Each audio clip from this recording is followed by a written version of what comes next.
कौन से मसल्स हैं? ये ऐसे मसल्स हैं जो स्केलेटन के साथ, बोन्स के साथ अटैच होते हैं। जी, स्केलेटल मसल्स। जी, ऐसे मसल्स जी जो अटैच होते हैं विद जी स्केलेटल सिस्टम, यानी बोन्स के साथ जो मसल अटैच हो उन्हें नाम देते हैं हम स्केलेटल मसल्स।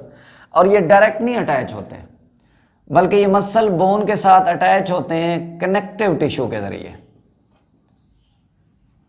जी, ये जो कनेक्टिव टिश्यूज हैं जो मसल को बोन के साथ अटैच करते हैं, इन कनेक्टिव टिश्यू को नाम देते हैं टेंडन्स। अब टेंडन ऐसे कनेक्टिव टिश्यू है जो इन इलास्टिक हैं, इनमें लचक नहीं होती और ये कोलेजन प्रोटीन से मिलकर बने हुए हैं। तो ये टेंडन ने मसल को बोन के साथ अटैच करना है। अब ये जो स्केलेटल मसल हैं ये वायलेंट्री हैं,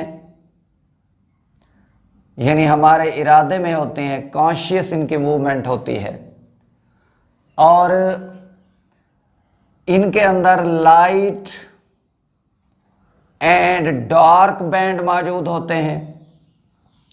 इन लाइट और डार्क बैंड की वजह से ये मसल कहलाते हैं स्टिप्ड, यानी पट्टियों वाले मसल, स्टिप्ड वाले मसल्स, या हम स्टिप्ड को दूसरा नाम देते हैं सिट्रिएशंस।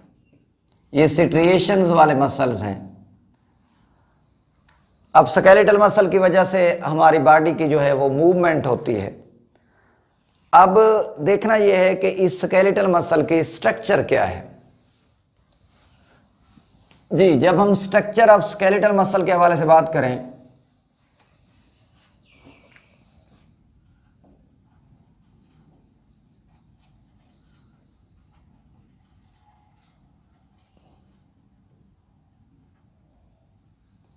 जी, स्केलेटल मसल्स, तो हमारे जो बॉडी के मसल्स हैं ये मुश्तमिल होते हैं मसल बंडल्स पर। तो स्केलेटल मसल के अंदर मौजूद होते हैं मसल बंडल्स, और मसल बंडल के अंदर मौजूद होंगे जी मसल फाइबर्स। इन मसल फाइबर को दूसरा नाम देते हैं मसल सेल्स। तो भाई ये एक मैंने ड्रा किया है मसल जी फाइबर, या मसल फाइबर ना कहें तो मसल सेल है। और ये मसल सेल जो है या मसल फाइबर जो है ये आप देख सकते हैं कि ह्यूज सेल है, एक बड़ा सेल है और गोलाई में होता है। तो इसका डायमीटर जो है जी मसल सेल का, फाइबर का जो डायमीटर है वो 10 से लेकर 100 माइक्रोमीटर तक होता है। सॉरी, 1 से लेकर 10 तक होता है, 1 से लेकर 10 जी माइक्रोमीटर तक होता है जी। अब ये जो मसल फाइबर है इसकी मेम्ब्रेन को हमने नाम देना है सार्कोलीमा। जी, मेम्ब्रेन जो है ये सार्कोलीमा है जी। जो मसल की मेम्ब्रेन है जिसे हम सेल मेम्ब्रेन नाम देते हैं, और ये जो सेल मेम्ब्रेन है ये सार्कोलीमा है जी। 10 to 100 माइक्रोमीटर था इसका डायमीटर। अब ये जो सार्कोलीमा है इसके अंदर जो साइटोप्लाज्म होगा उसे नाम देंगे सार्कोप्लाज्म। अब ये जो सार्कोप्लाज्म है ये आम साइटोप्लाज्म जैसा है, लेकिन इसमें देखें यहां स्मूथ एंडोप्लाज्म रेटिकुलम होगा जिसे हम नाम देते हैं सार्कोप्लाज्म या सार्कोप्लाज्मिक रेटिकुलम। तो यहां सार्कोप्लाज्मिक रेटिकुलम है, यानी स्मूथ एंडोप्लाज्म रेटिकुलम मौजूद होता है। यहां माइटोकॉन्ड्रिया होंगे ज्यादा से ज्यादा जिनका ताल्लुक एनर्जी प्रोडक्शन से होगा। यहाँ ऑक्सीजन स्टोरिंग पिगमेंट होगा, मायोग्लोबिन होगा। मायोग्लोबिन आपने पढ़ा हुआ है कि ये सिंगल पॉलीपेप्टाइड चेन होती है, 153 इसके अंदर अमाइनो एसिड होते हैं, 153, और इसकी ऑक्सीजन स्टोर करने की एबिलिटी जो है वो ज़्यादा है। अब देखिए माइटोकॉन्ड्रिया यहाँ ज़्यादा है, मायोग्लोबिन यहाँ ज़्यादा है, तो फिर यहाँ ज़्यादा से ज़्यादा एनर्जी बनाने के लिए फूड भी होनी चाहिए, तो ग्लाइकोजन भी मसल सेल के अंदर ज़्यादा जमा होता है, जो ब्रेक डाउन के रिजल्ट में ग्लूकोज सप्लाई करता है। तो ग्लाइकोजन है, मायोग्लोबिन है, माइटोकॉन्ड्रिया है, ये यहाँ इनके साइटोप्लाज्म में आम सेल के निस्बत ज़्यादा होते हैं। दूसरा मैंने कहा था कि यहाँ रफ एंडोपलर रेटिकुलम नहीं होते, स्मूथ एंडोपलर रेटिकुलम मौजूद होते हैं। ये सेल मल्टी न्यूक्लिएट हैं, यानी ये ऐसे सेल हैं जिनके अंदर एक न्यूक्लियस नहीं होता, तो कई न्यूक्लियाई यहाँ मौजूद होते हैं, और वो भी सेंटर में नहीं होंगे, बीनीथ द सार्कोलीमा, सार्कोलीमा के करीब मल्टीपल ओवल न्यूक्लियाई मौजूद होते हैं।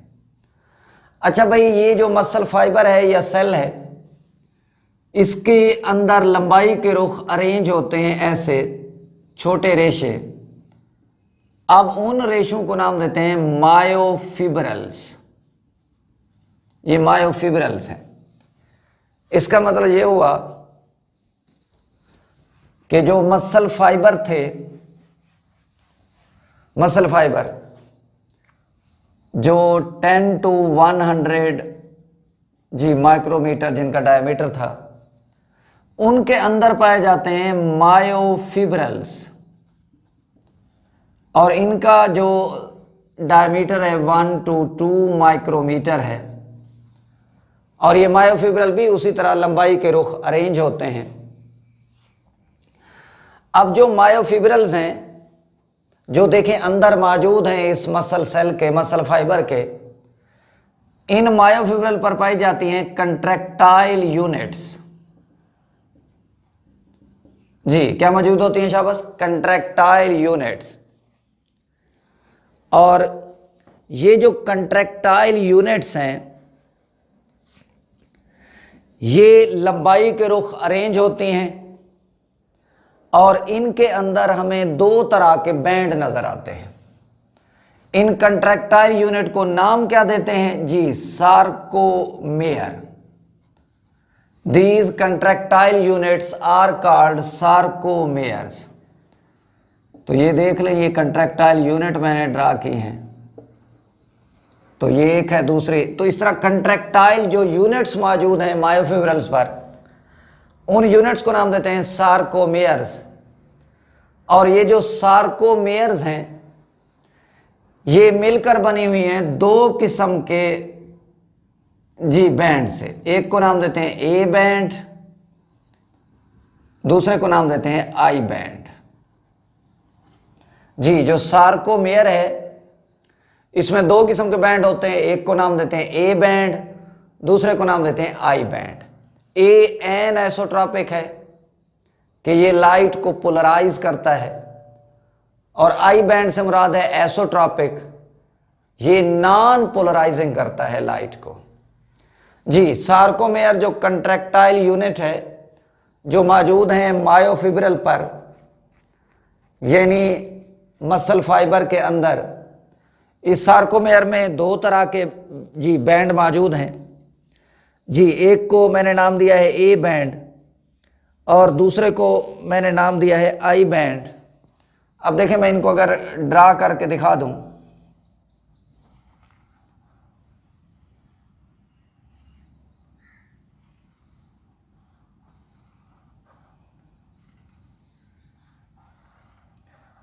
जी ये देखें यहां से यहां तक ये है ए बैंड, ये ए बैंड है, तो आप देख सकते हैं ये ए बैंड है। अब ये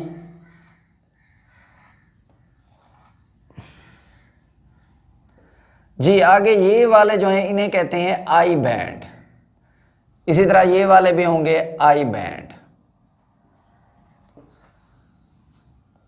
अब ये जो ए बैंड है इस ए बैंड के सेंटर में अगर मैं इनको वाज़े करके यहां ऊपर बना दूं,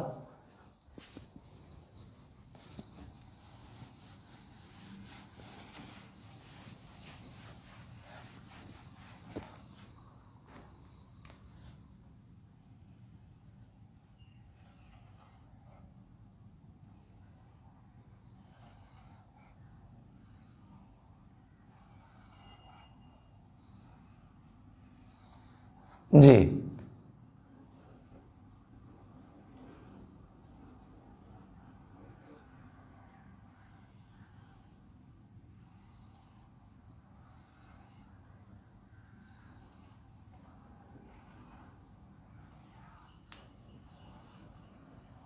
जी अब यहां से देखें, यहां तक ये था ए बैंड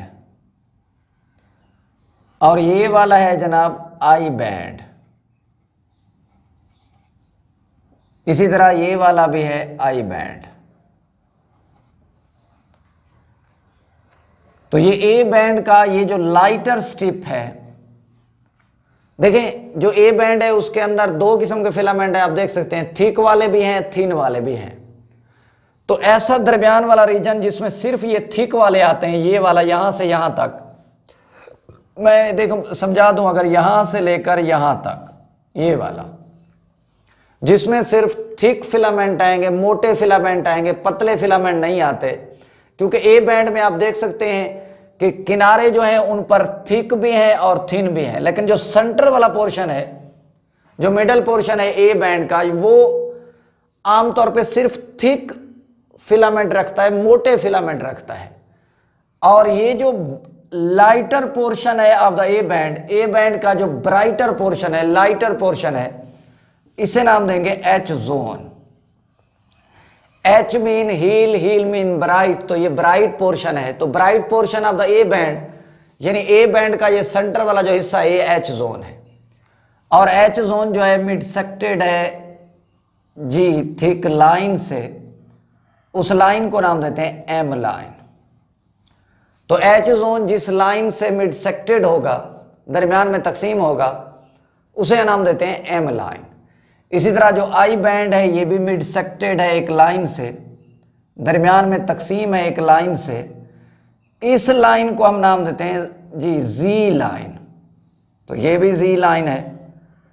तो दो जी लाइन के दरमियानी जो फासला है दैट इज कॉल्ड सार्कोमेयर। तो ये एक मैंने सार्कोमेयर बनाई है।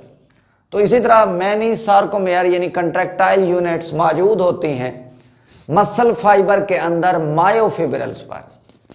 और इस मायोफिब्रिल्स के अंदर जी ये कंट्रैक्टाइल यूनिट के अंदर आपने देख लिए दो किस्म के बैंड हैं, ए बैंड है और आई बैंड है। अब ए बैंड का जो ब्राइटर पोर्शन है वो एच जोन है, और एच जोन मिड सेक्टेड है जिस लाइन से, उसे एम लाइन कहा हुआ है।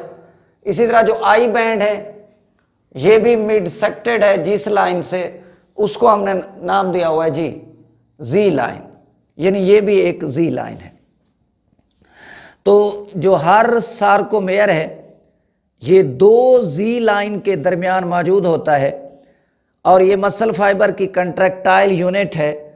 और फिर हम इंशाअल्लाह आगे बात करेंगे कि ये जो मायोफिब्रिल्स हैं जो मसल फाइबर के अंदर मौजूद हैं, मायोफिब्रिल्स, इनके अंदर जी मौजूद होते हैं मायोफिलामेंट। ये देखें ये मायोफिलामेंट है जी, थिक हैं या थिन हैं, ये हैं मायोफिलामेंट।